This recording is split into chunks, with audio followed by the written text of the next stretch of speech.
Members, it's time and we have a quorum. I call to order the meeting. Item 1 on the agenda. Information paper issued since the last meeting. There are 3 documents. The first one, we regularly meet with different district councils, so this is a referral after those meetings. And the second one, and then the other 2, and that's also one from Mr. Dennis Leung on the East Rail Line incident recently. Now, the MTR will be here, so I will invite them to brief us on the latest update in relation to the East Rail Line incident mentioned by Mr. Dennis Leung later. Item 2, items for discussion at the next meeting. The next meeting will be held on the 31st of March, Monday, from 10:45 a.m. to 12:45 p.m. There will be 2 items to be covered. 1, progress update on enhancement of MTR facilities and passenger experience, and 2, implementation of railways project in the northern metropolis. Any comments, members? If not, then we will take up those items at the next meeting. Item 3, discussion items for today. The first one is the service performance of MTR Corporation Limited. We invite the administration and representatives from the MTR to join us. If members wish to ask questions, you could press the request to speak button now.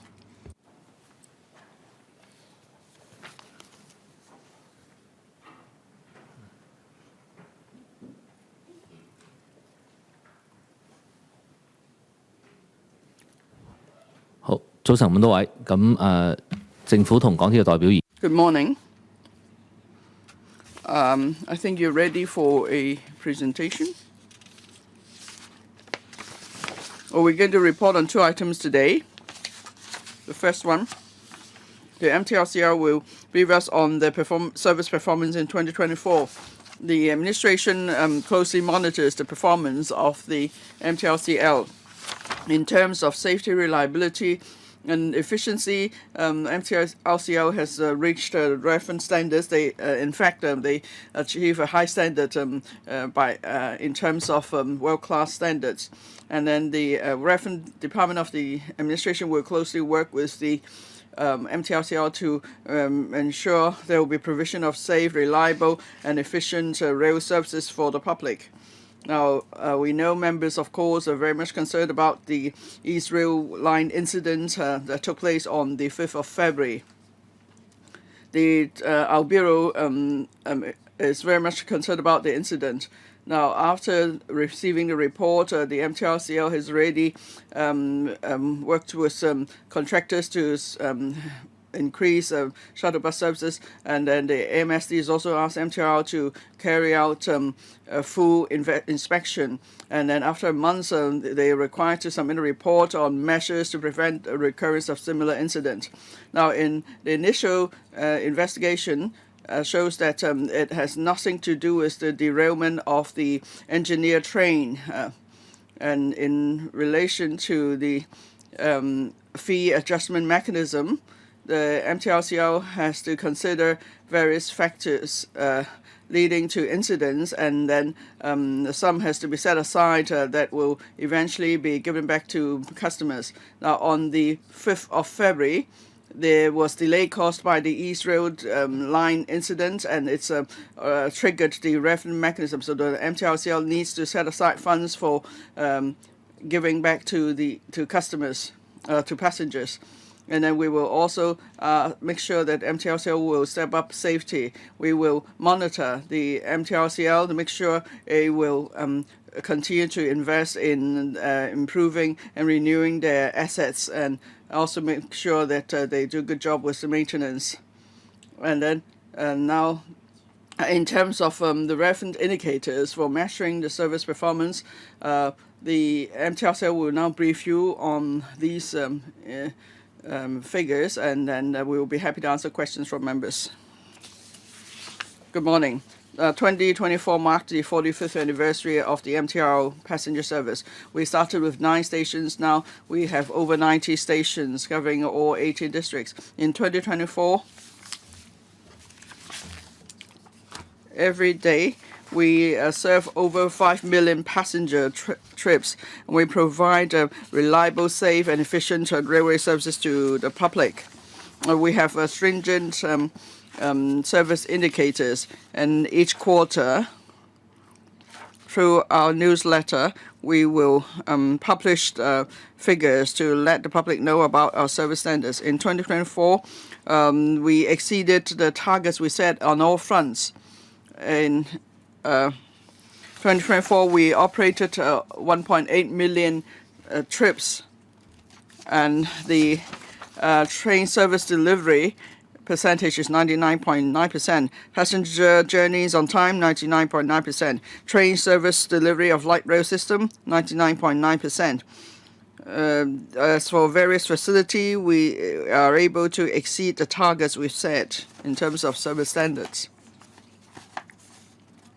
We compare ourselves to railway services around the world, and in accordance with the COMET, in 2023, we can see that the MTRCL achieved 99.9% with train trips on time. That's above the average standard of 94.2% of the railway sector. So that shows that we are still leading internationally in terms of service standards. As for incidents, one is too many for us. And then since 2027, now we have, after the merging of with the KCRC, our network is expanded by 50%. But you can see that there is still a declining trend for delays caused by incidents, and that's dropped by about 10% compared to 2023. And incidents causing more than 8 minutes of delays dropped by 30%. So this is sterling performance, and we're really grateful to our colleagues for their hard work. In the past year, we managed to avoid any incidents leading to 60 minutes or more of delay. Now, on the East Rail Line incident involving an engineer train, we would like to give you a brief report. Now, in the early morning, on the 5th of February, at Taiwan Station, a series of engineer trains completed work. They were about to leave, and then then they wanted to use the leveling system to put the train back on level, but then they failed to do so. And when this function could not be performed, then that means the engineer train could not move. It's locked. And that's why the East Rail's passenger trains could not enter that section of the rail, and so there's a need to adjust the railway services accordingly. Now, for that on that particular morning, our engineering teams worked very hard to carry out maintenance. Over more than 100 staff members were there to try to repair the system, and they tried to move away the engineer train as soon as possible so that normal service could be resumed. Well, but then the train weighed some 80 metric tons. That means the weight of 2 passenger trains on the urban lines. So that's why we had to exercise great caution in towing away the train under safe circumstances. And so instead we had to, we couldn't actually tow it away, so we had to repair the train and so it could move. And it's important that we do so, because if we tried to tow away the train, it may damage the track or facilities nearby, and there would be immense consequences. But in fact, even during the incident, East Rail services never stopped. And to the north, well, that rail service was longer. Passengers had to wait 10 minutes more, possibly. And then to the south, the wait was 4 minutes longer. So because there were fewer train services, so people had to wait longer. And we would like to apologize again to passengers affected on the day. And then at different train stations, we put in place a crowd control arrangement. So the order was fine, and we thank the passengers for their patience. Now, And also, we could only use one platform, and so there was crowd control on that day. And starting from 5 a.m. that morning, we tried to inform the public about the incident through various channels. We've learned from previous experience. So this is to allow the public to decide on other means of transport, so, as they are kept informed earlier. And so through our mobile app and the media, we have been disseminating information. And then at around 10 a.m. that day, we came out to inform the public what happened. Now, as the administration just mentioned, on that day, we made other public transport arrangements to try to minimize the impact on passengers. Now, we have liaised with the contractor of the train to conduct a detailed investigation. We want to know why that function did not work on that day, and then we will learn from experience and come up with a plan to prevent the recurrence of similar incidents. And even if there will be another such incident, we want to minimize the time of repair. That will be the focus of our investigation. Now, of course, we don't want another incident to occur. The corporation will continue to plow in resources to maintain a good level of service. We will also renew our assets as appropriate to make sure that our railway service is safe and reliable. Now, we have previously committed to invest $65 billion in asset renewal and maintenance. So on average, that means each year we're going to put in more than $10 billion. Well, you might recall when the two railway systems were merged, the investment was less than half of what we're investing now. And then in our discussion with members, we are reminded repeatedly that we should deploy more innovation and technologies to improve our service. So we are therefore, as you can see, we are using more smart systems in recent years. So there could be predictive repair and maintenance. This is to minimize the number of incidents and also ensure the efficiency of our repair and maintenance effort. Now, for example, we use big data, robotics, smart monitoring, and imaging, and so on to help with maintenance. And then we would also like to upgrade station facilities for a better passenger experience. So we have the largest scale of replacement of trains for urban lines in recent years. We have improved the 5G network. We have also installed automatic platform gates and so on. So we will report further again to you in the next discussion item on how we renew our assets. Perhaps I could briefly explain how we improve passenger service. Now, we have introduced the virtual service ambassador Tracy at Corey Bay, Austin stations, and so on. So there could be immediate dialogue with passengers to answer the questions or provide information. We use AI to support this service. As for real-time information such as next train, the arrival time of the next train, and train car loading indicator. Passengers' feedback is that these services are very useful, so we'll be introducing the service to other stations. At the same time, software management is equally important. That's why during festive seasons we will increase our passenger services so as to provide maximum convenience to the public. Now we know that there are more visitors coming to Hong Kong, so we keep improving our services. For example, the Hong Kong Express, Airport Express, we have the smart counter service and self backdrop counters, and also mobile device charging facilities.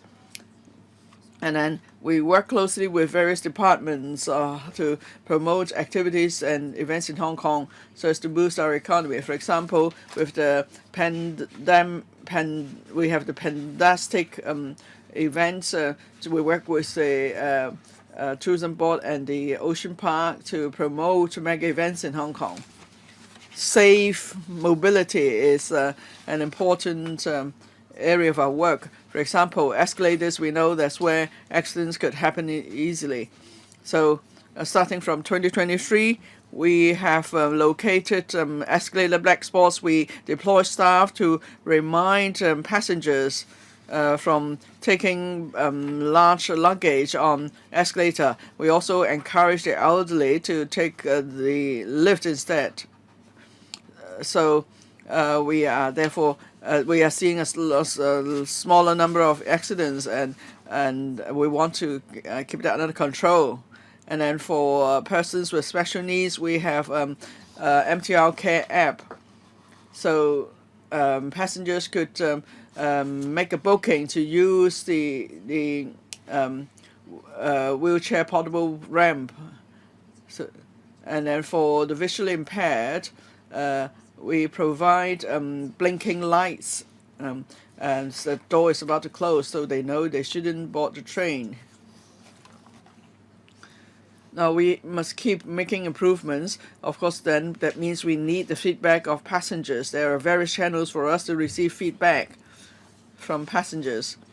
Now we have major surveys conducted every year, and we engage consultants to do that. And then last year, we also launched the Hear Your Voice activity. So we have staff to receive feedback directly from passengers.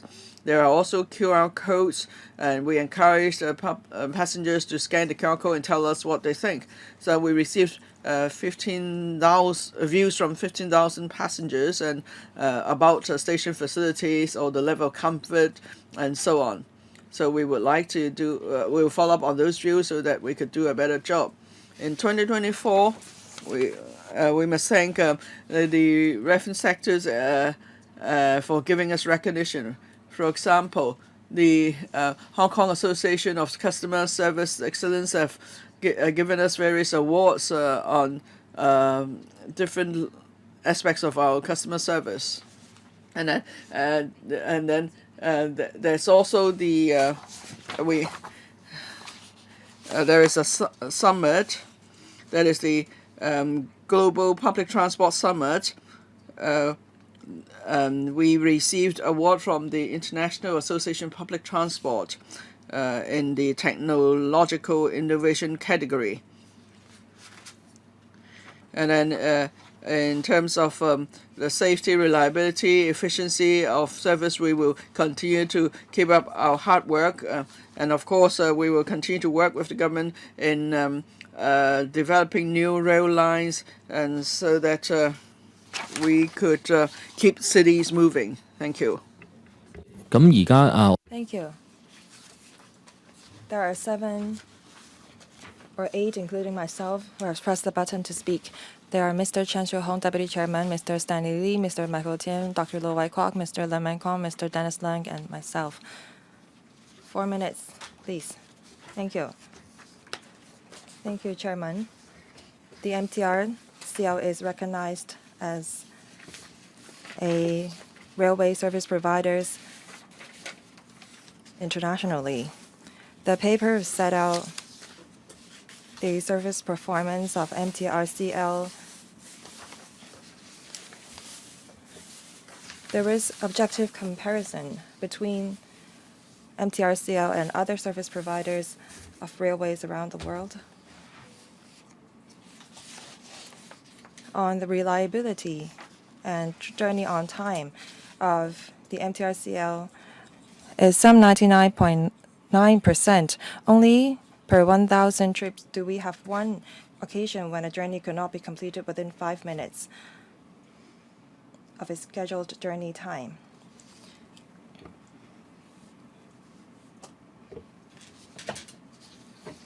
It would not be fair for us not to recognize the great service performance of the MTRCL just because of 1 to 2 incidents.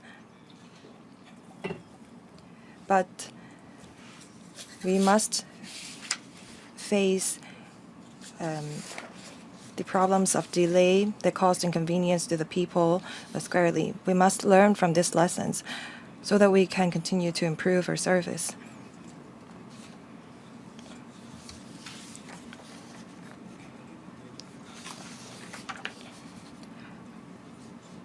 I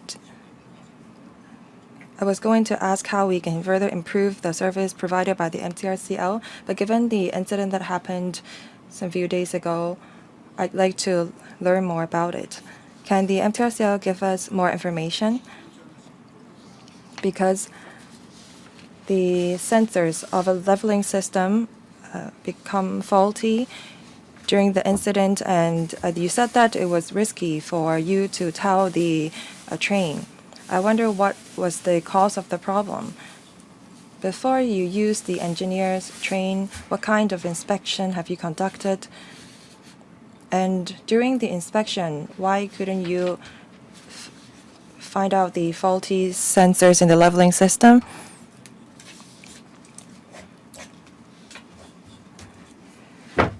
Is there other similar incidents of the sensors of the leveling system supplied by the relevant suppliers in other places of the world? I think the frontline officers and the maintenance staff of the MTRCL, I saw them repairing the system overnight. And I think that we must recognize their work. But can you give us more information about the incident? Who will take the question? Chairman, I will respond to Mr. Chan's question. Well, the sensors in the leveling system became faulty. That's why the crane could not return to its original position. Without affecting passengers' experience, the team decided to continue to provide service. That's why we decided on keeping a single track.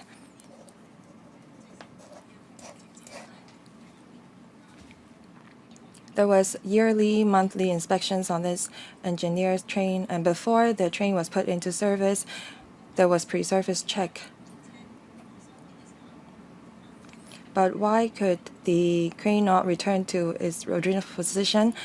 That's what we're looking into. The colleague have reached out to OEM, and they will send staff to Hong Kong to look into the cause of the issue. And we're looking into whether we can repair the issue quicker in the future. Did OEM tell you if there is any similar incidents of their sensors in other places? Well, we have not been informed that there is any similar incidents of the sensors in other places by OEM. And they are looking into it. We've asked them the same question, but it seems that they have not discovered any similar incidents happening. Mr. Stanley Lee, thank you. After listening to the presentation, I learned that the MTRCL is leading in its service performance, but I hope that they will continue to improve and strive for excellence. We must not let our guard down just because other service providers, well, railway service providers are performing worse than us. When the incident happened, that was the peak of the Lunar New Year when people returned to Hong Kong. So I wonder if the crane operators need to manually adjust the leveling systems. Is this leveling system out of date? Is there any new system on the market that does not require manual operation? Why did it take 9 hours for you to complete the repair? These are the questions that people have. If manual operation is involved, I hope that the MTRCL, when they are using their $65 billion to renew the asset, replace the system. Now I will ask Cage to answer the question on the operation of the leveling system.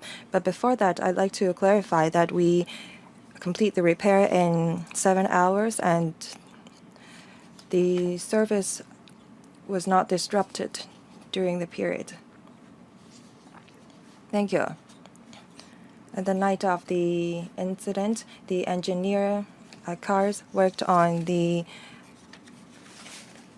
ballast, and there was automatic operation of the leveling system.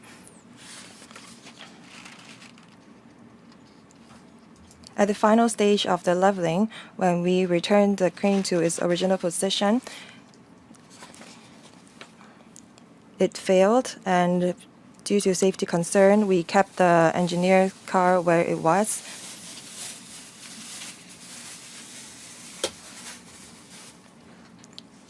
We are still looking into the cause of the problem with our suppliers, and hopefully we can come up with a better plan in the future to repair any faulty parts. Is there other ways for us to save time?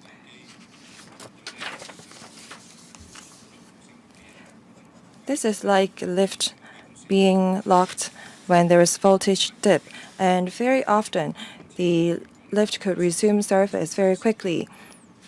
But in this incident, the MTRCL could only make available the track in 7 hours. Is there any way for you to speed up your repair in the future? We're still looking into it. Have you asked the suppliers whether you can unlock the engineer's train manually so that the service can resume as soon as possible? We're still investigating into the incident. Within 1 month, we will submit the results to the government. Mr. Michael Tian. Thank you.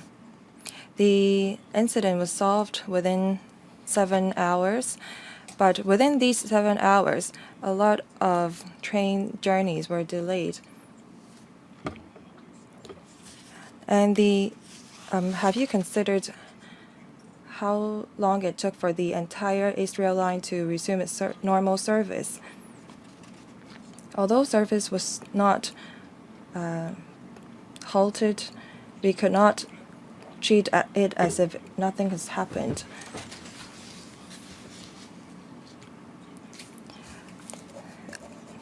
For one case of serious service disruption, a 1 million fine is charged. So how many journeys was delayed for over 11 minutes? I think that we should put in another penalty. That is, if a incident is not resolved within 1 hour, then for every hour of service disruption, $1 million of fine should be handed down, so that the MTRCL would not rush to complete the repair, because $1 million is not that much. We as legislative councillors must reflect the people's views. It may be too harsh for us to charge you $1 million per hour of service disruption, but it actually caused a lot of inconvenience among the people. So, well, another incident is that in June 2023, we wrote to the government about the Hong Kong Station incident at Shatin Central Link. The MTRCL was fined some $2 billion, and it is said in the government's reply that they will not rule out further prosecution in the future. And the government launched an appeal, and at the end, the contractors were fined some $40,000 to $200,000. However, the LegCo has to approve funding of another $2 billion to reinforce the structures. I ask if you will prosecute against other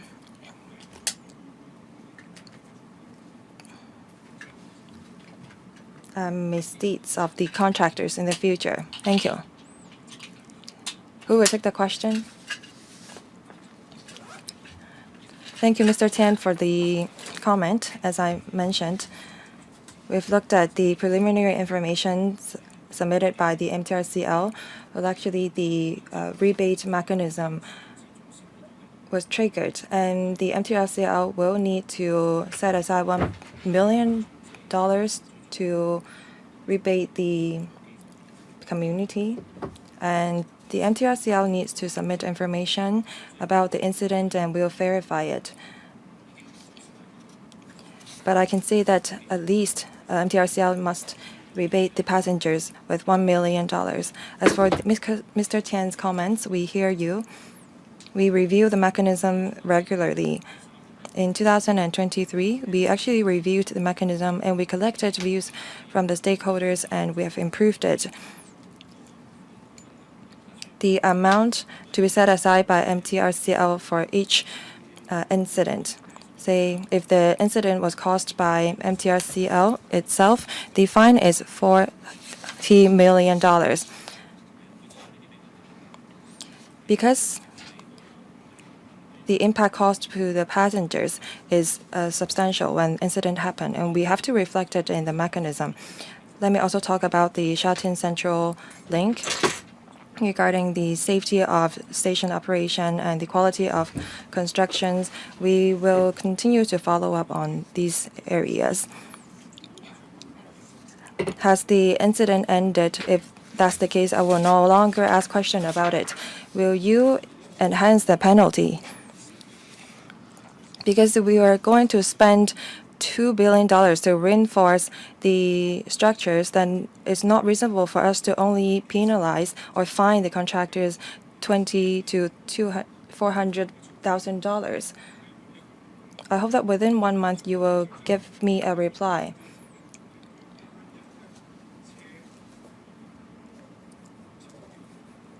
This fine was handed down because of a single journey being delayed for over 11 minutes.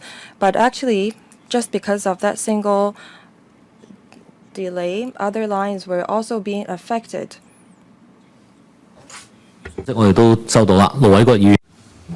Yes, we've heard you, Mr. Michael Tian. Dr. Lo Wai Kwok. Now, for public service organization Hong Kong, they are of a high standard and that's well renowned. For example, the power companies are able to achieve 5 nines or 6 nines. That means a reliability of 99.999%. That should be the industry standard, and then the power company achieved 99.9999%. And today we see that MTRCL also achieved 99.9% on a number of indicators. So compared to the industry standard, which is about 92%, so the MTRCL is faring much better, and we should be happy about that. But then the February 5th incident also caused much public uproar. Now, after service stopped, the MTRCL deployed various engineer trains and so on to carry out repair maintenance. And then this time, what happened is that the engineer train itself broke down.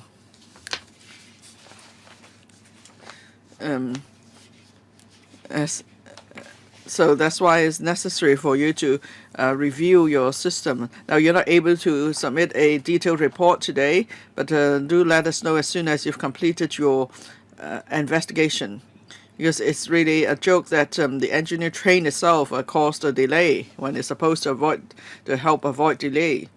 Now, another issue is that in 2023, there's a comprehensive review report on asset maintenance and renewal, and there's another independent monitoring panel report.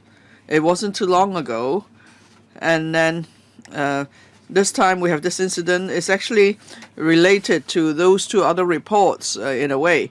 the reason why those 2 reports were prepared because of serious incidents, and there's a need to review whether there's insufficient repair and maintenance, and whether there was engine faults and so on. And then again, we've seen this incident recently, so maybe you need to look at the 2 reports again.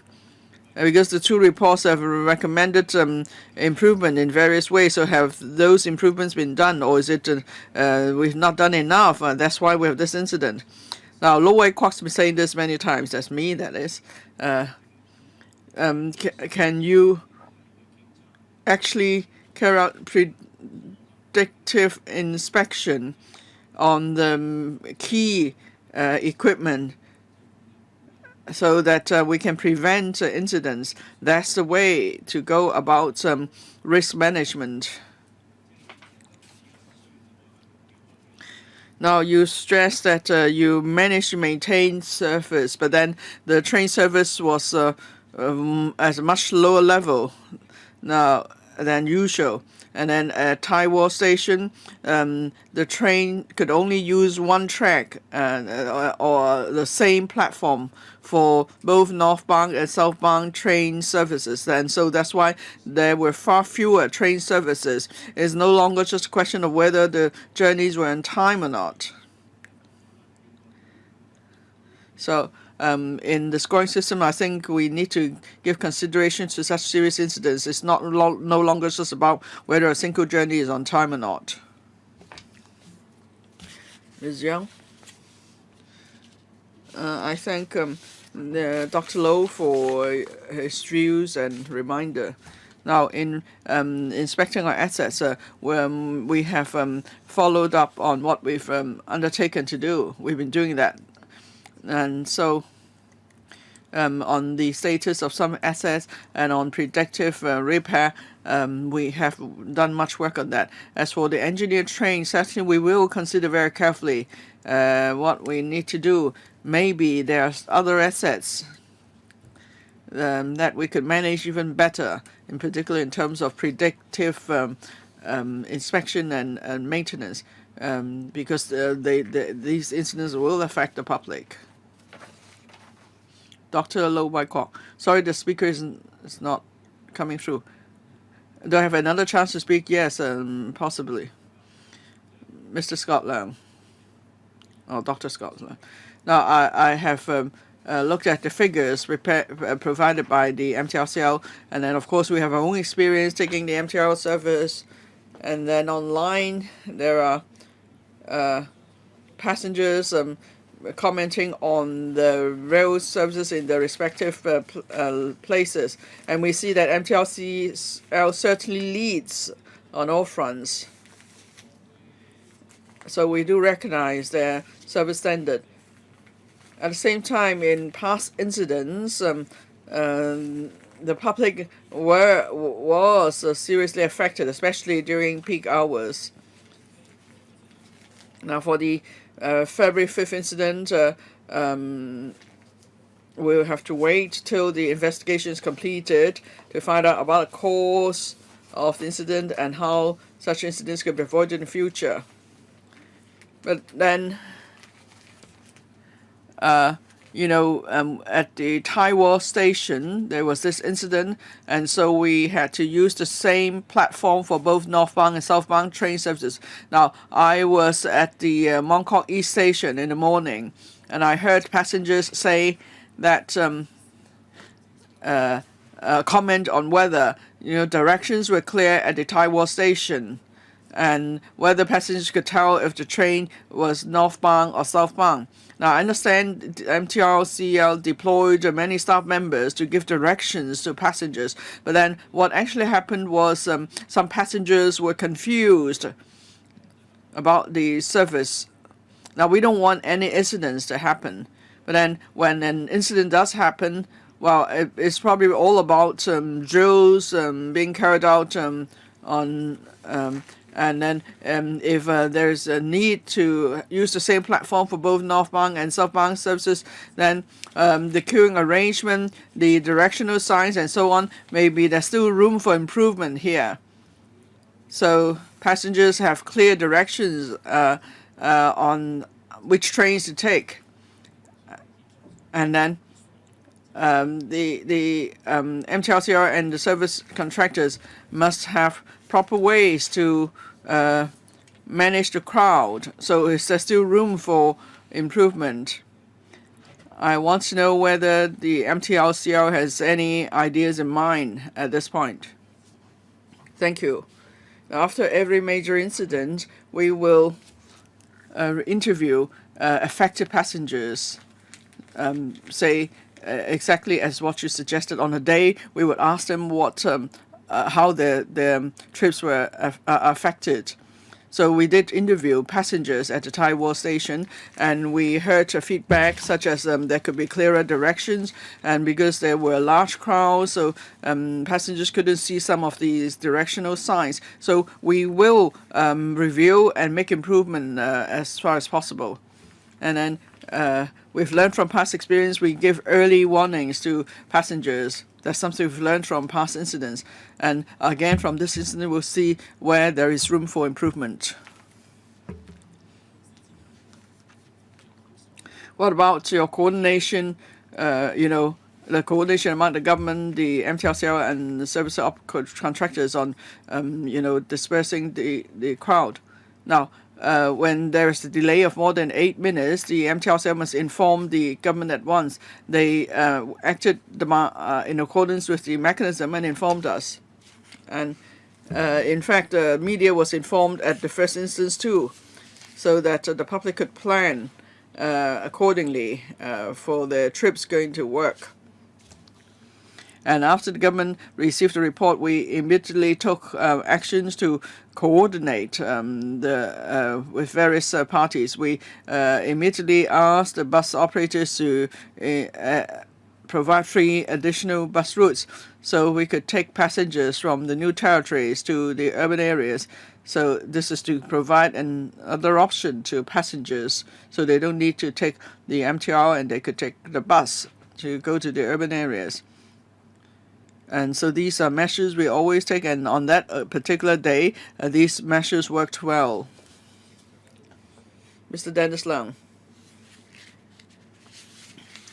We don't want the public transport service to be affected, to have any incidents leading to disruption to service.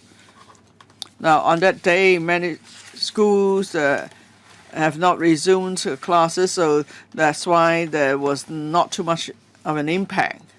But still, I have some questions for the MTRCL. First, I hope you would do a better job with communication. Now, now we were told that there was an incident at Tai Wo Station going in the northbound direction, but then later on there's information that is Annex C saying that it's going from Fanling Station to Tai Wo Station. So those were two contradicting pieces of information. I wonder if the government was aware of it. Anyway, that's the information I received, and those two pieces of information were contradictory.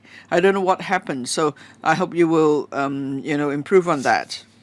Second point, I have submitted a document. In the past, rules are about station platform incidents or terrorist attack, but then we rarely hear about drills with train service issues or engineer train issues. Have you done such drills? Third question, spare parts and repair maintenance of engineer trains. Do you have any indicators to follow? Now, you use the engineer trains only at night.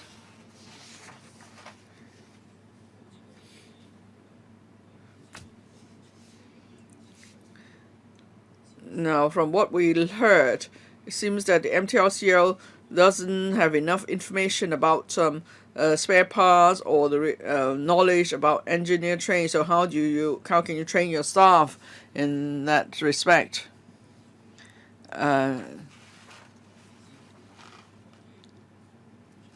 Now, if people didn't take the MTR on that day, they would use the Tolo Harbor Highway. So how what did it cause traffic congestion? In the future, how can you improve your service so that there won't be any delay to passengers? 頭先提到咧，其實我哋 We understand that safety of railway is very important, and MTRCL talk to the security-related departments regularly, and there's drills on major incidents. As to whether we could do better next time, well, we actually review the information dissemination situation after each incident. I will ask my colleague to elaborate on that.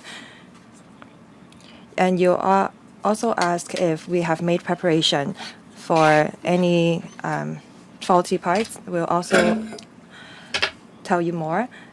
Actually, the Emergency Transport Coordination Center monitored the traffic situation in the North District, and we saw that on that day the traffic was very smooth, and because, well, there was no major congestion caused by that particular incident on that day. Thank you. Let me review on the information about repair maintenance of engineers train.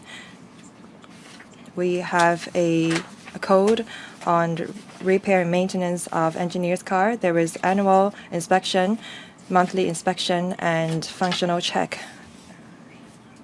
that is conducted before the train is put into service. We have spare parts for all equipments and facilities that we have. As for drills, as mentioned by the Deputy Secretary, we carry out regular drills with law enforcement agencies, and we also have internal drills on particular projects. We informed the Transport Department about the incident, and we have arranged other modes of transport for our passengers. Mr. Chan Han-pan. Thank you. This is a rare incident. That is engineer's car causing an incident and service disruption. Is this an independent or isolated incident? Did it arise because of aging parts? I hope that this will remain an isolated incident. But I see that the service performance of MTRCL has improved. And there is a 10% of improvement regarding incident causing delay for over 8 minutes. I believe that the gate, automatic platform gate doors help. I hope that you will complete installations as soon as possible. Can you talk about the latest progress about the relevant installation? This incident proves the importance of loop system. We have Northern Link. Then the incident would cause even less impact to the passengers because they can use other lines to reach their destinations. I hope that you can complete the construction of a loop network as soon as possible.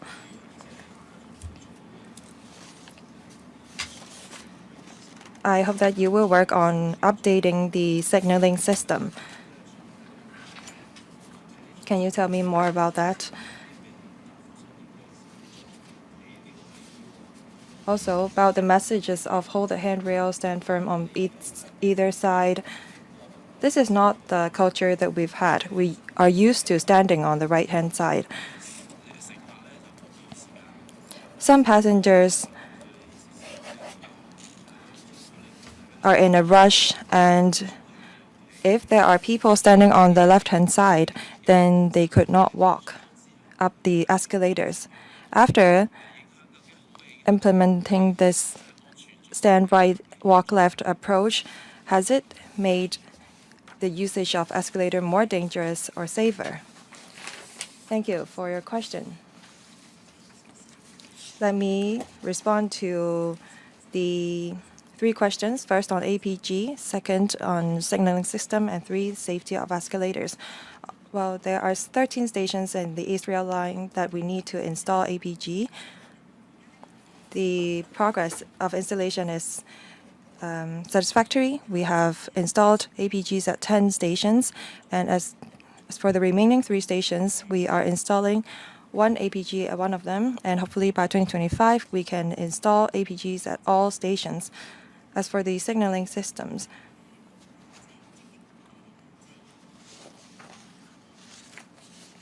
on software development, inspection, safety, certification, and testing, we are working on them in phases and progressively. But as the signaling system is rather complicated, I'd like to say that the update is rather challenging. Hopefully by 2025-26, we can put that into operation in Kwun station. As to whether we should ask the passengers to stand on both sides or stand on one side, from the perspective of safety, a lot of statistics show that standing on both sides is safer. From my personal experience taking MTR CL, I see that more passengers are standing on both sides, say, for example, in Admiralty Station. We are going to continue to promote the message. After carrying out data analysis, well, we see that the accident rate is on a downward trend. We'll continue to send staff to black spots to ask passengers to stand on both sides. Next, Mr. Luk Chung-hong. Thank you, Chairman. I'm concerned about the journey on time, that is 99.9%.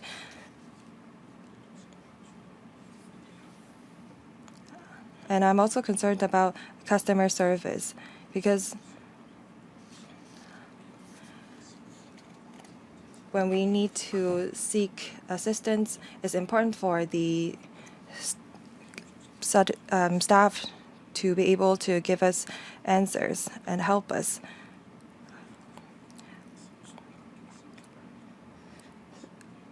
Well, I've come across customer service operators not knowing the answers to my questions when I took MTR.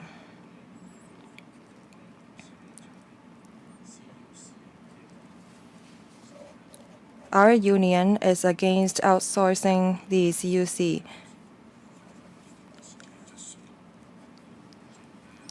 Because I'm worried if the service quality can be maintained. And some contractors, because the remuneration that they offer is too low, sometimes they could not hire enough people, and MTRC will have to deploy their internal staff to assist. How do you define your core business? Is customer service your core business?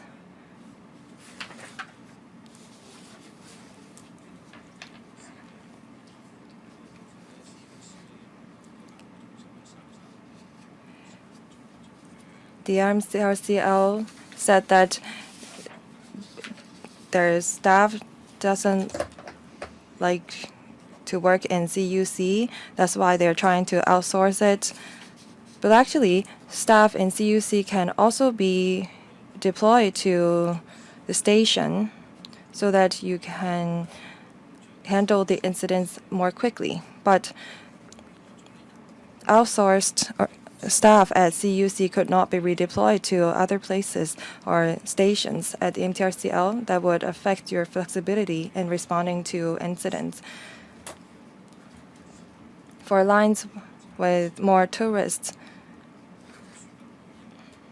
would the poor quality provided by the customer service operators or officers undermine our image? Because we talk about tourism is everywhere in Hong Kong, taking MTR is one of the most important experience of tourists. How can we improve it? Thank you.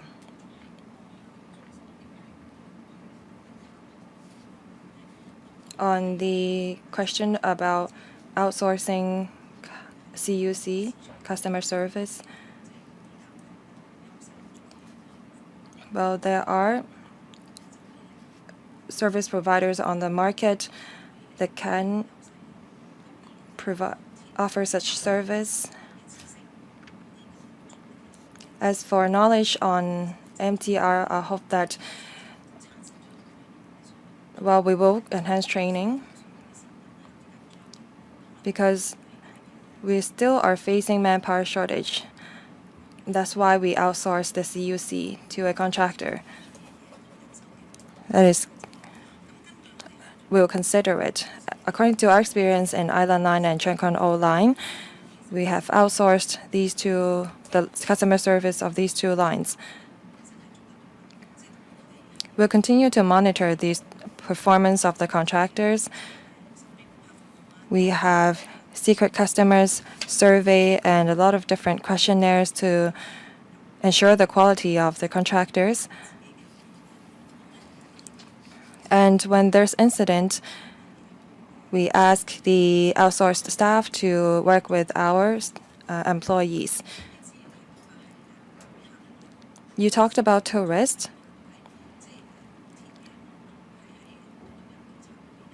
According to a lot of tourism survey, MTR is the reason why some tourists choose to come to Hong Kong, and we score very well in a lot of these kind of surveys. That's why a few years ago, we have offered a lot of different modes of payment so that people can not only use Octopus, they can also use other modes of payments. We also place mobile chargers for mobile phones at stations, and we will add more drop-off points for luggage. We'll continue to improve our service so that people can have a good experience when they are taking MTR. Next, Mr. Chan Hak-ken. Thank you, Chairman. I'd like to ask about the incident that happened on the 8th day of the Lunar New Year. On that day, there was a crowd at the Taiwan station.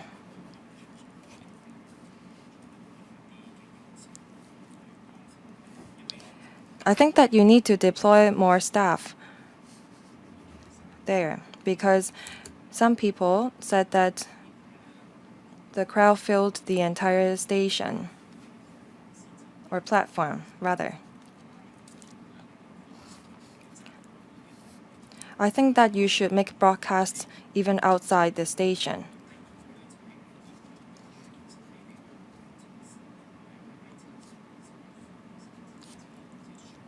You only announced the incident at 12:21 a.m.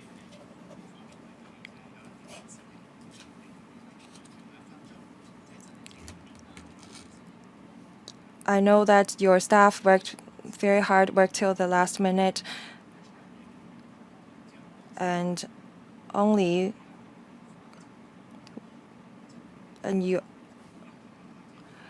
wonder if you were only informed of the issue at the very last minute. That's why you made the announcement so late. Because if that happened, then that would leave you little time to respond. I wonder when you were made aware of the faulty sensors at the engineer's car or train? Is there ways for us to do better? Did you make the announcement right after you learned about the incident? Ms. Yuan talked about tourist experience because I took MTR during the holidays. And I noticed a rise in the conflicts between local passengers and tourists. And that actually undermined our experience when we take MTR. I hope that you will step up education and promotion on civil behavior when taking trains. Because when conflict happens, it affects everyone around them. So I think that the MTRCL should work on it. It would be best if you can add more trips. When there's more room in the cars, then there will be less conflict. Thank you. We note your comment. Taiwo Station or in the North District, should we inform the passengers earlier? We'll look into it so that we can fare better next time. I'd like to ask KH to talk about the situation on the day. There is a great notification mechanism actually internally. Let me supplement. After the incident happened, the staff immediately informed the Chengyi Control Center. And we sent staff to the site as soon as possible. And there were staff there as early as 4 a.m. and I was there at 5 a.m. We tried to complete the maintenance and repair as soon as possible. Well, as mentioned, you were made aware of the incident at 4 a.m.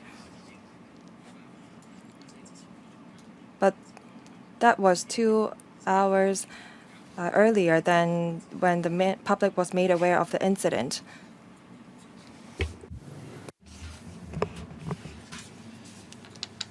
MTRCL. Well, for the engineering team and at the control station, we had to consider various factors. For example, deployment arrangement, trip frequency, and staff deployment. So we tried our best to give information to the public as soon as possible. So is it the case, do you have any indicator follow, say, you know that you cannot resolve the problem, so must you give information within half an hour, 45 minutes, and so on? So is there such a mechanism? Now, on that day, we had to make many decisions on the spot. The principle is that if we could make the repair, then we try to do so because that will be the best way to minimize disruption. But then before train service was about to start, then at that point we needed to make a decision. So that means there's a cutoff point, sort of. We have then to make a decision whether we should inform the public. So, and are we going to then adopt the approach of using a single platform for trains bound both ways? So, but you can look at it the other way, because even at the last minute, we would like to complete the repair, so then we won't need to make the announcement, and we could start the service as scheduled. So that's how we approach such incidents. Now it's my turn. I agree with Mr. Chen Xiu-hong. Last year, we could see obvious improvement in MTR service.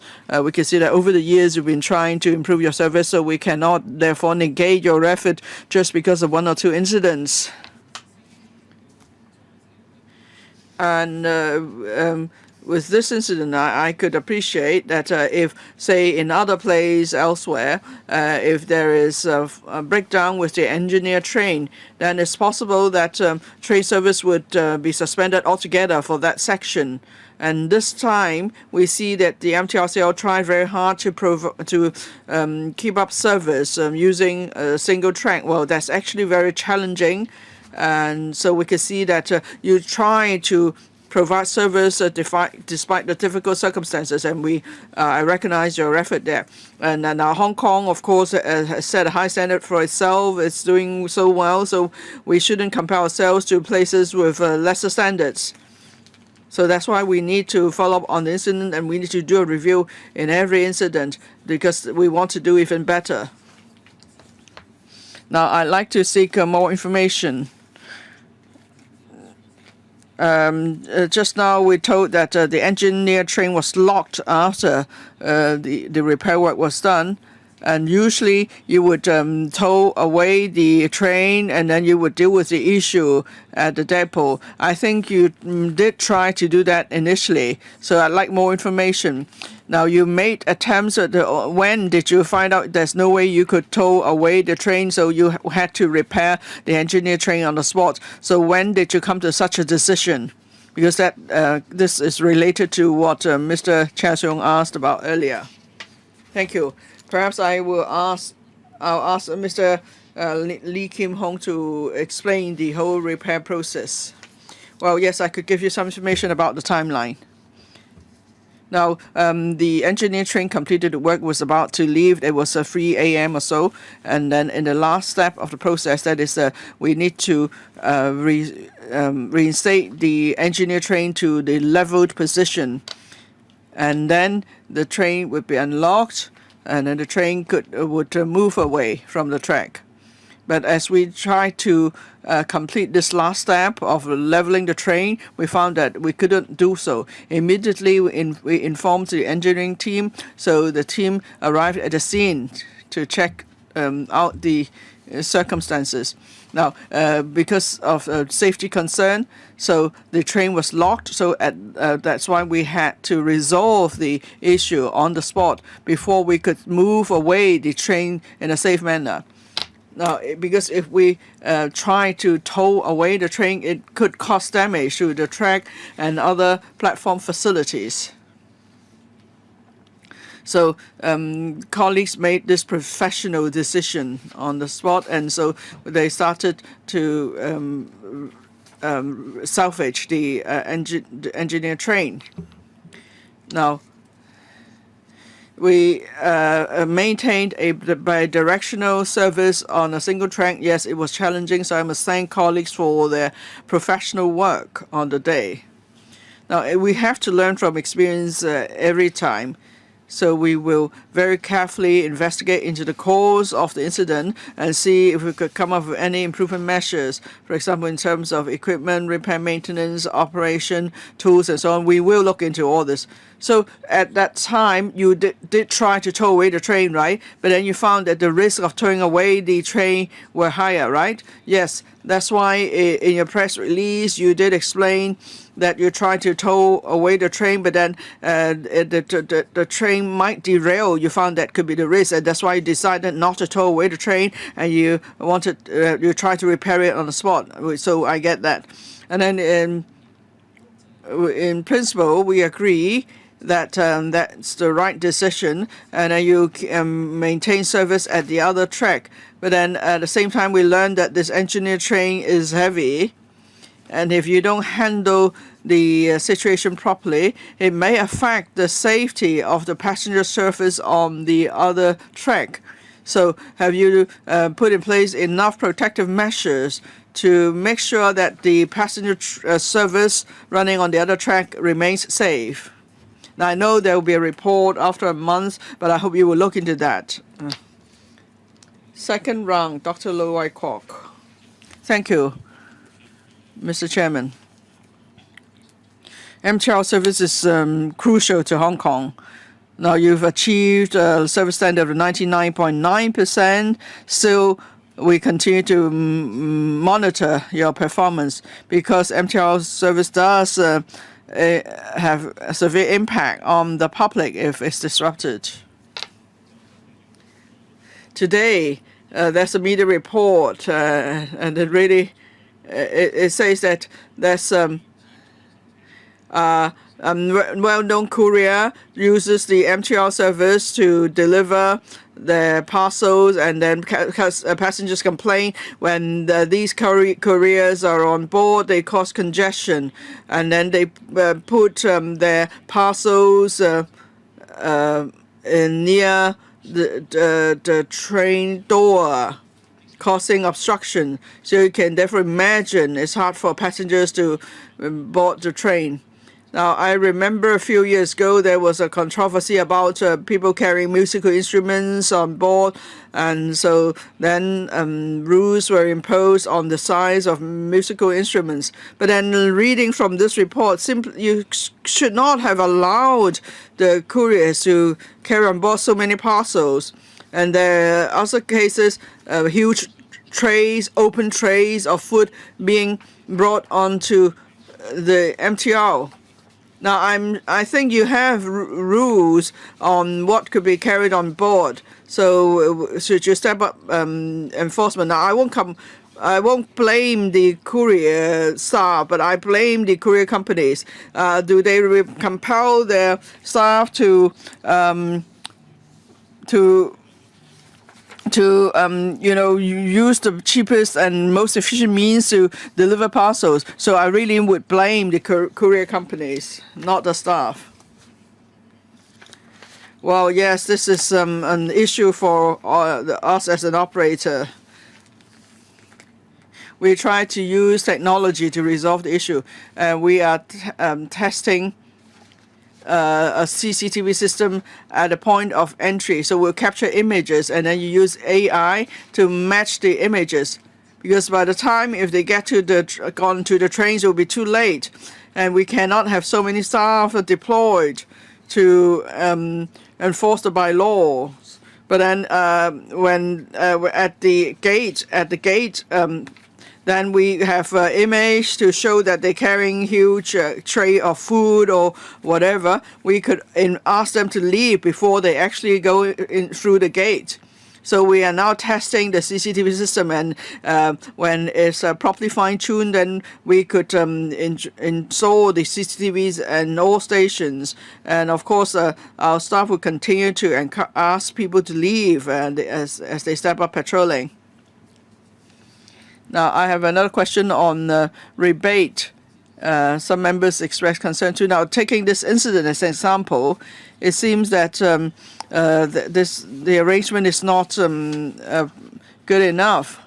Now, we are talking about long repair time. So many train services probably were delayed rather substantially.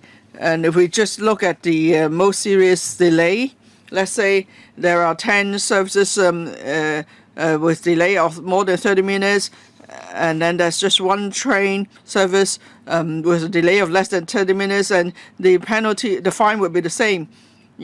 10 services with a delay of more than 30 minutes and one service with a delay of less than 30 minutes, you can imagine that the impact on the traveling public is not quite the same. But then the current mechanism cannot reflect that. I agree using delay as an indicator is about right. Well, how long the repair is, it does not really matter to the passengers, because to them, they want to know by how long they're delayed. If it's a delay of a few minutes, it's acceptable. But if the delay is some 20 minutes, 30 minutes, or even 40 minutes, then of course there will be a huge impact on the traveling public. So that's why I think the delay factor is important. But at the same time, we need to look at how many people are affected.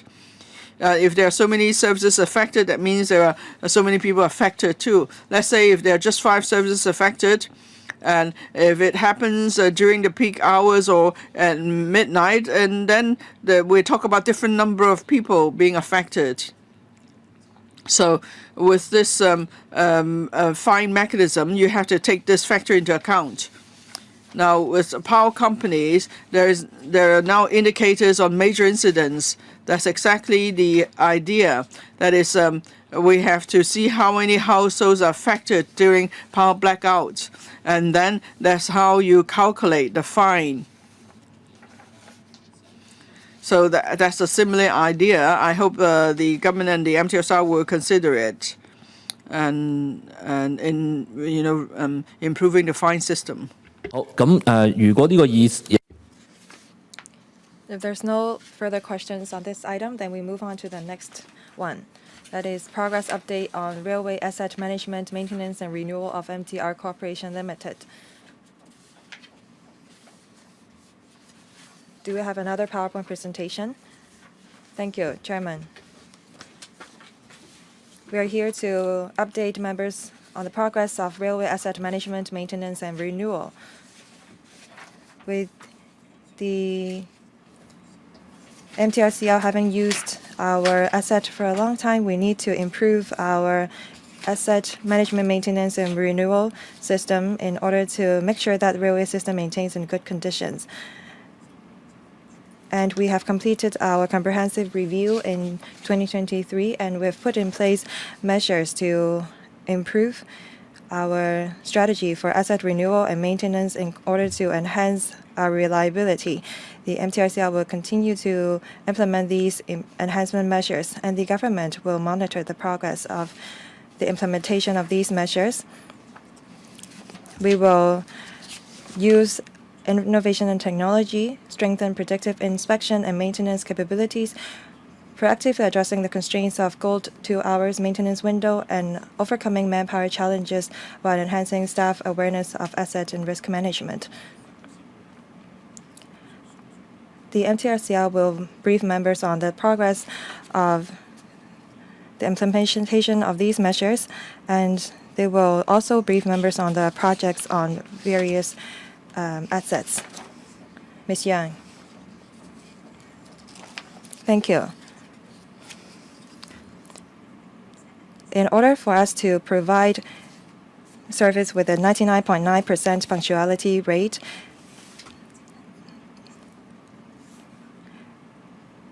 we have to give credit to our comprehensive and rigorous strategy for asset renewal and maintenance. And our railway asset management system was recognized by ISO 55001, and we are the first railway company that is certified with such recognition. I thank our frontline and back office officers. And in 2023, as mentioned, after the comprehensive review on railway asset management, we work in 5 different directions to implement the measures. We will put in over $65 billion between 2023 and 2027 in asset renewal and railway facility maintenance. We'll adopt a data-driven and digitalized railway asset management approach to enhance our management capabilities. Third, we'll strengthen our predictive inspection and maintenance capabilities. Fourth, we proactively address the constraints of the golden 2 hours maintenance window and improve our asset management or maintenance efficiency. Fifth, we are going to overcome manpower challenges while enhancing staff awareness of asset and risk management. The MTRCL have been serving Hong Kong for over 35 years, and various assets and equipment has reached the end of its service life. We'll continue to make sure that the equipment will be maintained to optimize their life cycle cost. We have a complicated railway network, and various systems need to be updated and maintained. We have a forward-looking asset renewal plan. We'll predict what kind of asset need to be renewed at various times, and when necessary, we'll procure new equipment when we renew our assets. And we will put in place new requirements in our design. And we are carrying out various projects. Say, for example, the train asset renewal project, we are introducing 93 Q trains to replace the first generation trains on urban lines. And the new trains for the Disney Resort line are targeted to be brought into operation. As for light rail vehicles, we have procured 40 new light rail vehicles for the light rail to replace second generation LRVs and the rest to expand the fleet. In terms of station facilities, in order to provide passengers with a more comfortable traveling experience, at platform and stations we have put in place chillers, and we are undertaking a large-scale chiller replacement project. In terms of escalators and lift, we are refurbishing a lot of them. Now, in terms of power systems, at various lines, we are renewing a lot of different power equipments. At East Rail Line, as mentioned, well, the incident happened because we were replacing the worn ballast and sleepers, and we have introduced robotics to speed up our renewal and replacement of these equipments. And the light rail has served the community for over 30 years in Kwun and Yunlong districts, and some of the rails and components are entering the replacement cycles. That's why we are replacing a lot of the trains. Now, in terms of innovative technology, we have been replacing our old systems with a new system, that is the Enterprise Asset Management System, EAMS.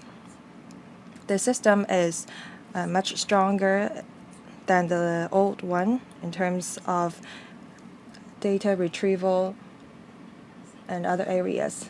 The system has been implemented on the South Island Line in 2024, and it will be extended to other lines within this year. We have also established the Data Studio, which manages all engineering and Internet of Things sensor data in an integrated manner. We use artificial intelligence to analyze big data and images so that we can predict the status of our assets, so that we can repair in time.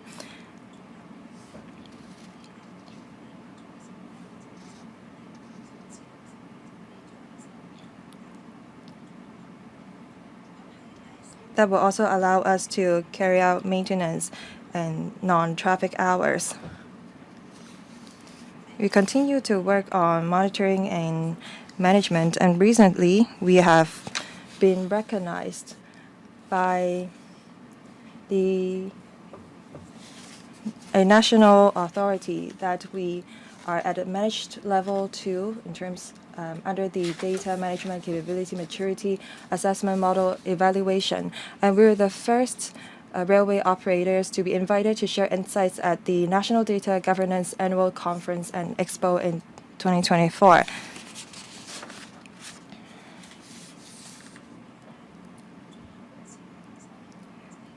We adopt a data-driven approach and digitalized railway asset management. In order to improve our inspection and maintenance capabilities, as we mentioned earlier, we will adopt a reliability-centered maintenance analysis tool to continuously review and optimize existing management regime. For scheduling non-traffic hours for major asset renewal and maintenance, we use a lot of Internet of Things sensors to collect data of various equipments, such as the ones of rolling stock, overhead line, and permanent way, so that we can analyze in real time to detect faulty assets, so that we can repair and maintain the assets in time. A lot of members have ask us to address the constraints of the golden 2 hours. Well, actually, on the 28th of July, in Kwun Station, we completed a 24-hour continuous asset renewal project in which train station services on Kwun Line was suspended. We'll look into whether we need to use traffic hours to carry out maintenance work. We have introduced different robotics to enhance the efficiency of our maintenance, such as the underframe inspection robot. Some members witnessed the performance of such a robot during their last visit. Some robots also scan images and come up with 3D modeling. On enhancing staff awareness of asset and risk management, we offer courses for our staff, and we have been promoting this just culture so that they will make a report when they detect any malfunctioning of our assets. We can enhance our risk management by increasing the knowledge among our staff on our assets. We also offer technological devices to our staff. We'll continue to enhance and optimize our railway asset management system. We'll adopt innovative technologies and implement strengthened asset renewal and maintenance regime to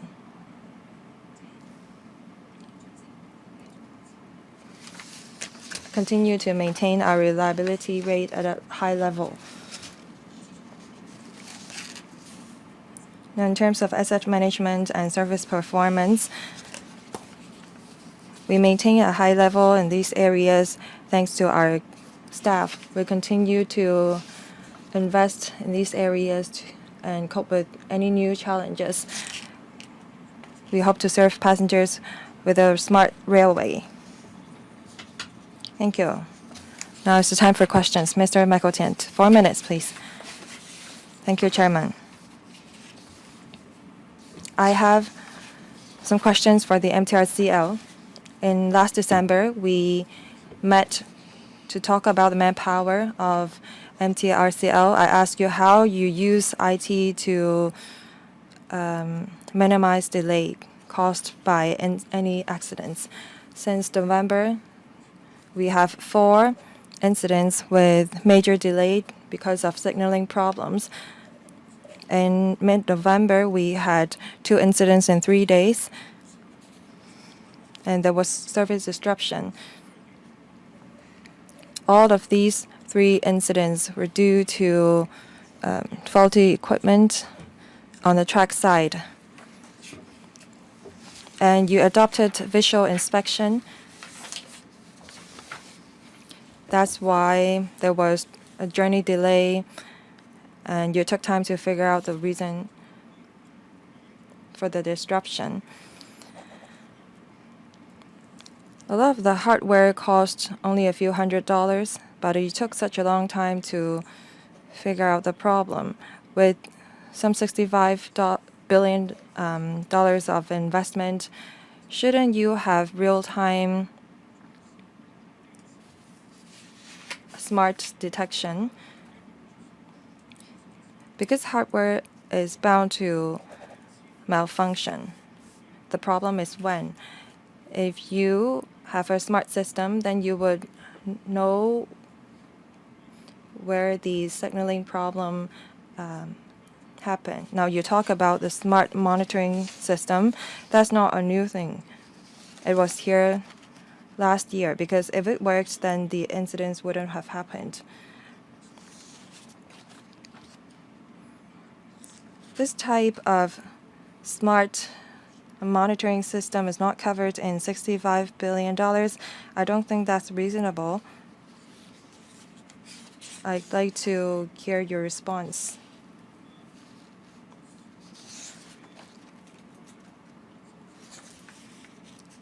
The sensors of the leveling system went wrong yesterday, and there was another incident that resulted in service suspension.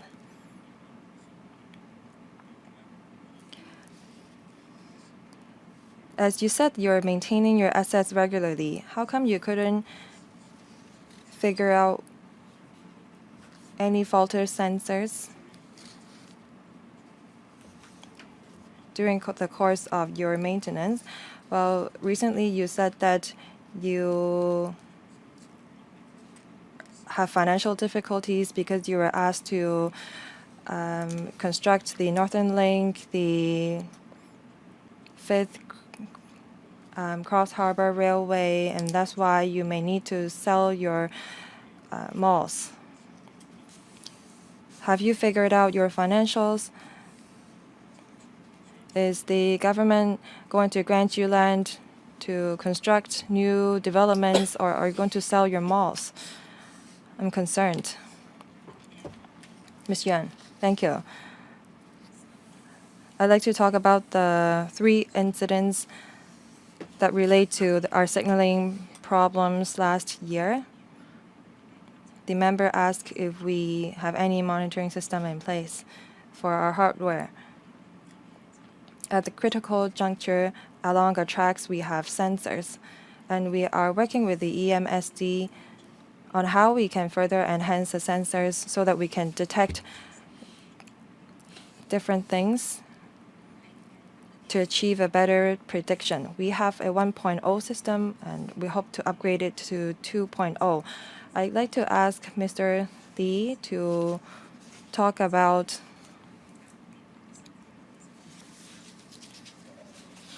our hardwares, that is overhead line, the cables, and the permanent way. I'm not talking about prediction as to how, I'm talking about how we can detect any faulty parts earlier. Sure. Because of early detection, we were able to prevent incidents, and the prevention was done because of innovation technology. Regarding the incident that happened 5 years ago, that happened not because of the leveling system, but the motor equipment. Third point about the financial difficulties that will require a long reply. First, I'll ask Mr. H.K. Chen to reply to your earlier question. Yeah, please be brief because now on the train cars, we have installed various sensors. Infrared sensors or cameras and so on. And when the train is on different sections, then real-time data could be collected, and this will be sent back to our data studio. The studio will carry out analysis, and say on the track, on the antenna, and so on. Now all these data will be collected, and then at the data studio we could carry out data analysis. In the long run, we hope that with the analysis of this big body of data, we could then find out whether there are possibly faults. Yes, I think we know about the direction. Next, Mr. Chen Xiu-hong. Thank you. Now you completed the comprehensive review of the railway asset management maintenance regime in 2023. The independent monitoring panel came up with various recommendations, and that includes some risk items that could have serious consequences.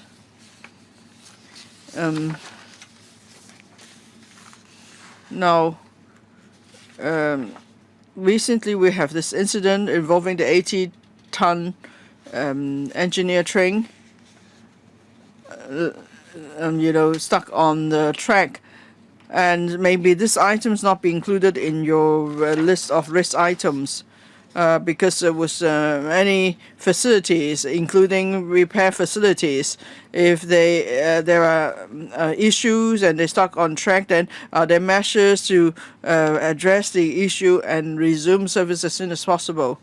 So and it's a matter of whether these risk items are included on the list, or is it the case that you're not even aware of the risk, so you just address the risk when it appears? So what is your experience with your EAMS enterprise asset management system? Now, in 2024, you carry out 2 major asset renewal projects by stopping service, and then eventually you're able to make a breakthrough with the golden 2 hours maintenance constraint. So this is important progress. But is there any way you could make further improvement? So then, when you formulate your maintenance plan during the golden 2 hours, you could actually extend that. And another question. Now, you often mention manpower challenge in renewing assets and so on. So you are using these smart technologies such as predictive maintenance. I believe that should mean lesser demand on manpower. But in 2023, the saving is 7.2%. Before it was 11.9%. Well, rather that's the manpower shortage. So what is the latest manpower shortage figure? Because there should be improvement with the deployment of smart technologies. And so 3 questions from me, please. Ms. Young, thank you for the questions. First, do we include issues similar to the recent ice incident in the critical item list? Now, we always use the risk factor as a principle in deciding what items to include in the list. After this incident, of course, we will check again whether we actually included all elements, or maybe there are certain elements that we may have left out. So we need to look at that again. When you look at risk management, you shouldn't just look at major equipment or facilities. It could be something as small as a screw that could lead to a disruption of service. For example, the engineer train is stuck on the track, and that's caused so many hours of delay. So that's why we have to look at it from the angle of risk and management. We need to know where there could be risks. Yes, thank you. We fully appreciate that. On non-train hours, that's extending the maintenance window. Now, for the July 28th case and the Tong case, they are good experience. So we need to consider whether there are alternative routes and what days we choose to carry out such major projects and so on. So we've learned from this experience, and then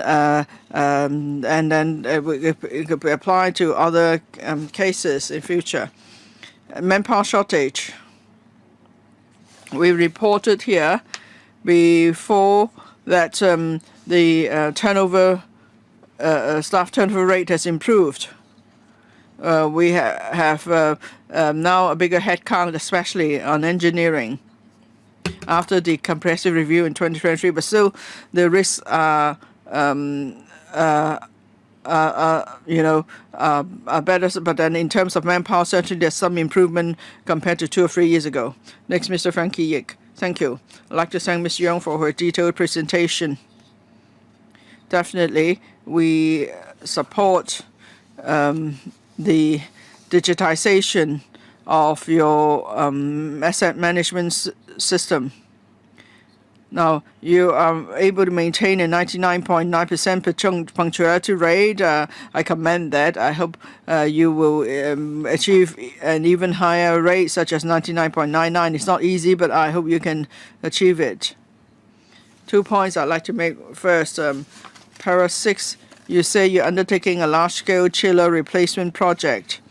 I think it was last year that I raised this with you because many passengers complained, in summer in particular, it's really hot with extreme weather, and then passengers find it hot in the station and in the cars. So is it because of such a complaint that you are embarking on a large-scale trailer replacement project? Well, I welcome the project in any case, but then usually there are indicators to follow. For example, where you can check the temperature on the station, and if it's above a certain level, then you will adjust your air conditioning to make it more comfortable for passengers.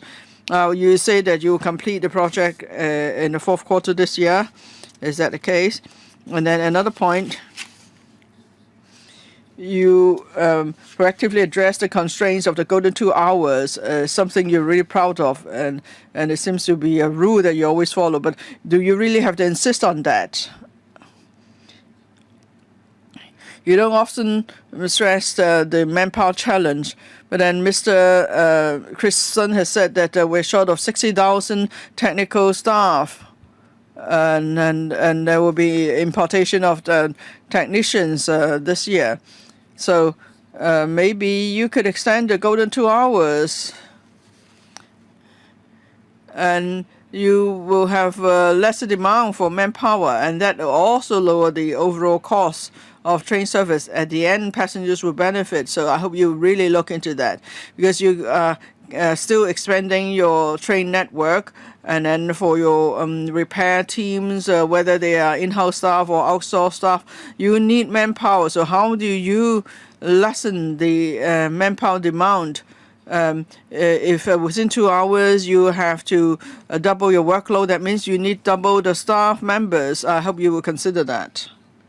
Ms. Young, on air conditioning, there's mention of the chiller replacement project. Now, in some stations, maybe the chillers have been replaced, but then in summer, on certain days, the temperature is still too high. So it may not have anything to do with the central air conditioning system. But we've actually achieved all the service standards and indicators. But for the coming summer, we're actively considering doing more to lower the temperature in the station. That's one way. And another consideration is adding more coolers. And you see some of the coolers are not really that cool. So we try to source coolers that are really cool. And maybe we also put screenings on the windows of some train cars, so there won't be direct light coming into the train, and that will help to keep the temperature lower inside the cars. What about the golden 2 hours? Can you extend that constraint, relax that constraint? Well, I think we need to talk to the government on labor policy. Yes, we do have some vacancies still, but then because we've improved pay and condition service in the past 2 years, we've seen improvement in our manpower shortage. Well, that's why you've taken up all the manpower. We don't have manpower for other sectors because there is an overall manpower shortage in Hong Kong. Dr. Low Kwok. Thank you. I believe the MTRCL takes the work of asset management and renewal very seriously, and they try to keep improving their repair maintenance arrangements. So that's why I mentioned the 2 reports published in 2023 by the MTRCL. Now, in 2013 December, Trunk Canal Line, there was a serious incident, and the service was disrupted for 5 years. What was the cause of that?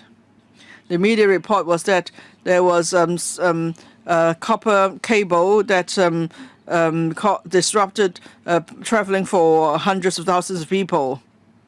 And in that incident, even the cross-harbor service was disrupted. So many people were affected, and it all started with copper cable, cable rope. and then it snapped. So that's why one of the overhead cable line fell, and so it caused the whole incident. So how do we prevent this from happening again? This is a really cheap spare part. So instead of just one suspension rope, there you use two now because it's unlikely that both ropes will snap at the same time. So this is a lesson to learn. Sometimes it's not about plowing in hundreds of millions of dollars, but rather it's about taking a serious approach in identifying points where risk may arise. So that means you have to keep reviewing risk. You have to come up with risk management plans, and then in contingency plans when an incident happens. Now about this engineered car train with leveling issues.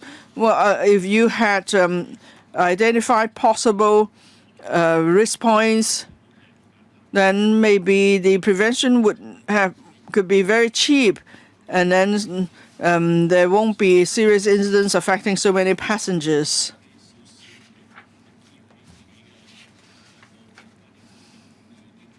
Now, I'm just speaking from my own experience with risk management. So every sub-teams could look at the areas that are under their control, and they'll see I try to identify risk points. So we can't just rely on experts all the time. When it comes to management, we have to mobilize all staff members to look out for risk points. Now, I'm not trying to lecture MTRCL on what you need to do. You have many senior engineers and experts, but when it comes to issues like this, it's all about going back to square one, going back to basics. That is reviewing the basic practices with such works. And hopefully then you will keep improving and there'll be fewer and fewer such incidents. Thank you. A great reminder from Dr. Low. I thank Dr. Low for his suggestions. Now it's my turn. First, I see that power equipment, station facilities, rolling stock, track facilities are mentioned, but there's no mention of the updating of the signaling system in the paper. In the last item, the MTRCL supplemented with relevant information, but as this signaling system is a point of concern, I think that you should include it in the paper. Please note that. I have two questions. First, when we talked about asset management last time, there was a thing that we talked about, that is when there is manpower shortage, we can sign a release of concession for some of the maintenance. That is, allow the relevant equipment to continue their operation. And the MTRCL said that 1% of the asset could not be maintained regularly and was issued with release of concession. I wonder if the problem's been fixed. Second, I see that the MTRCL have adopted a lot of different advanced technology, but for South Island Line, from design to operation, it was said that it is an autonomous system. But as far as I understand, the South Island Line is still not fully automatic. The South Island Line has been in service for so many years, and it was designed as an autonomous system.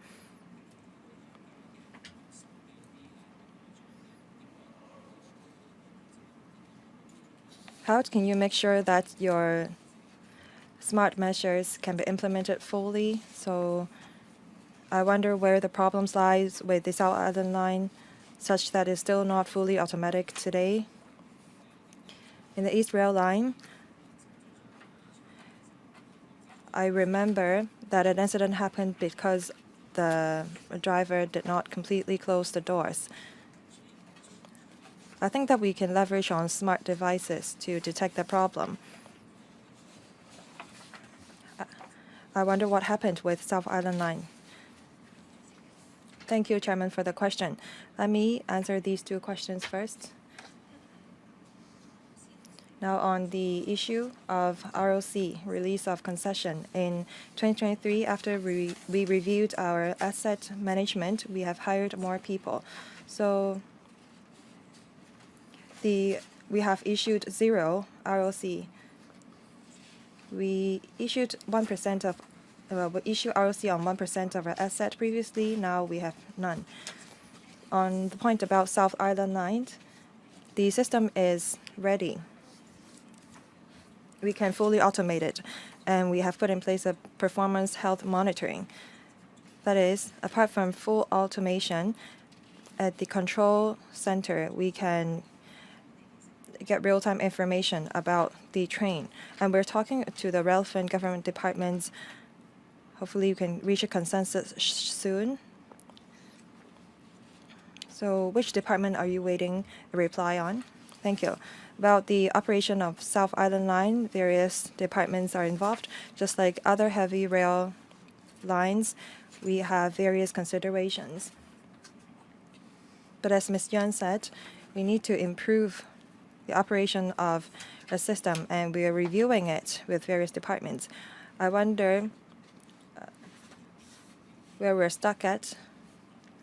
I don't have the details, but I will follow up with the relevant departments. I hope that with the system, we can put it to use. Next, Mr. Michael Tian for the second round, 4 minutes.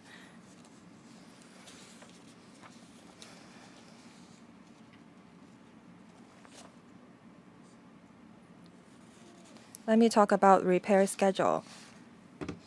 You talked about investing in the future, but that was not my question. Your answer really missed all the point. Because hardware is bound to malfunction despite the amount of investment that you put in your system or facilities.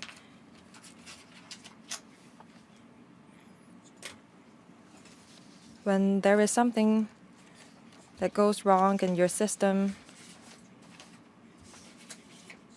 you need to spend some few hours to find out the faulty parts. That's not reasonable. So I hope that the $65 billion will help you figure out what goes wrong when an incident happens. You have not addressed my question. Second, in 2017-18, you invested $3.3 billion to replace the signaling system of some lines, and you suspended service. You could not replace it, and eventually you purchased a new system. But the 7 systems remain, but they were very aged. And you said that a new signal system for Kwun line was expected to be commissioned. But I'd like to know about the progress of the signaling system update. Third, you had a tea gathering with the media, and you said that you are tight with your finances while having to spend on your asset renewal, and you have to construct other railways.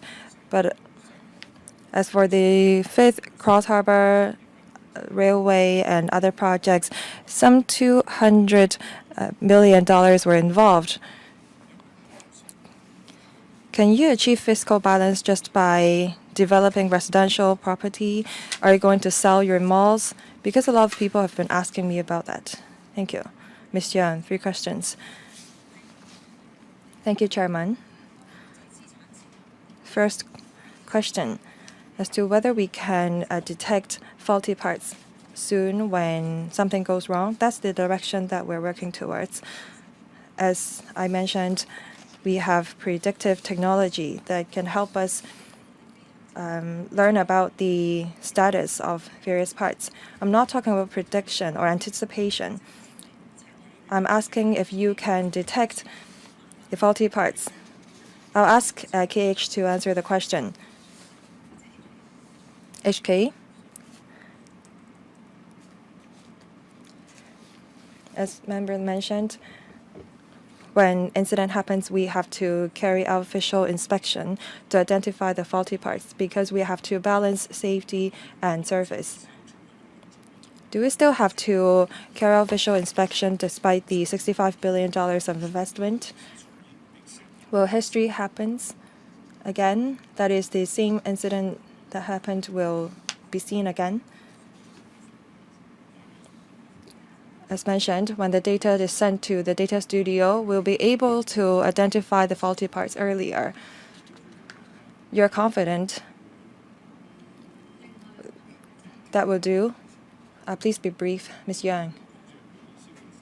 Chairman, this meeting is supposed to end at 10:30 p.m. Why don't you allow her some time to address your questions?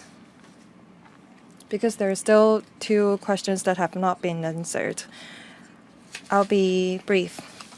Now, on the signaling system, we are still developing the software and it's in good progress.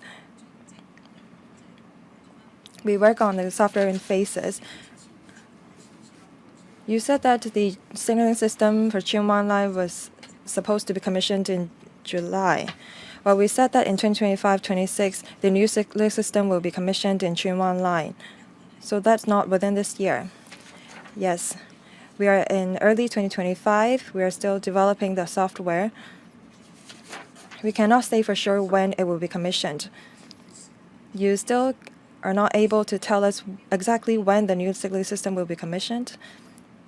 Well, our target is 2025-26. That means there's still 1 to 2 years time before the signaling system can be commissioned. Well, there are still challenges. Understood. What about the third question? As we announced, apart from $65 billion of asset renewal, we have set aside $100 billion for new projects. We talked to the government as to when, how we can make better plans for funding of new projects.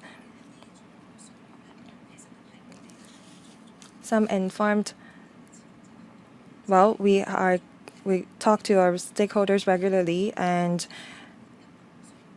we have a sufficient cash flow for the coming few years. We will use different modes of financing to fund our projects, and we're still looking into various ways for us to finance our projects. Some people said that you're going to sell your malls. Well, I think that this is one of the viable ways as considered by some people in the community. As MTR said, they are considering different plans. Let me supplement, Chairman. As Ms. Yuan has said, we work with the MTR on various major railway projects as to what is the best ways to finance it. And we are reviewing the construction to see if there is new approaches or new ideas for us to speed things up. In Shanghai, Beijing, Singapore, Australia, MTR only offer mechanical and power equipment, while the infrastructure is provided for by the local government. Well, we try to adopt the best ways of financing for our projects. We all know well. I think that we can adopt the same approach that is used in other places. Mr. Tian, I think that Ms. Yuan, representative of the MTR and the government, have told you that they're considering different modes of financing. I think that we have to trust the government in playing the gatekeeping role. Mr. Tan has given you much suggestions. Please consider them. If there's no further questions, that we move on to the next item, that is any other business. The subcommittee will apply for extension of work period. According to the decision made by the House Committee on the 10th of May 2024, the work period of this committee will expire on the 12th of May. Do members principally agree to apply to the House Committee to extend the work period until the end of this legislative session after the 12th of May? All agreed?